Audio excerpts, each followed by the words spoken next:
A new report from the state auditor found that former Des Moines Superintendent Ian Roberts told the school board to hire a company that he had a personal relationship with. Local 5's Emily Carlson explains that Des Moines schools didn't have a policy for conflict of interest. That's right, Stephanie. This re-audit is part of the investigation surrounding the hiring of Ian Roberts and how he spent taxpayer dollars.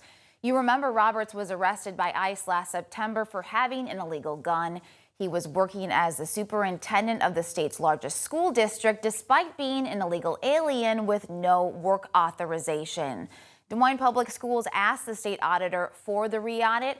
The biggest thing that Rob Sand found was that the CFO and the procurement manager at Des Moines Public Schools knew about Roberts' inappropriate relationship with the owner of Lively Paradox and denied the contract, but then didn't report it.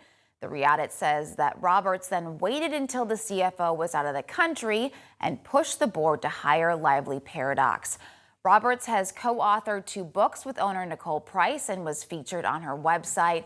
Thanks to the referral from Roberts, Price conducted personality assessments on board members. The contract was worth about $6,000. Most of us, if we had someone who worked for us and said, hey, we should hire this person, and didn't disclose until after the fact that there was an incredibly intense personal relationship between the two of them, we would probably think of that as deceptive. We would probably think of that as unethical. We would probably think of that as a fireable offense. And yet the Des Moines Public Schools didn't have a policy for conflicts of interest on the personal side.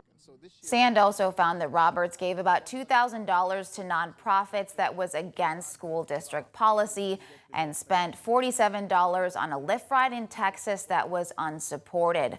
This month, the school board revised policies, including requiring disclosure of actual or potential conflicts from administrators, and they are updating their travel reimbursement policy. In response, Kim Mortonaro, chair of the Des Moines School Board, said that while these findings may be considered relatively minor given the size and scope of our district's operations, we are determined to continue doing everything possible to adhere to all regulations, especially any involving the use of taxpayer and public money.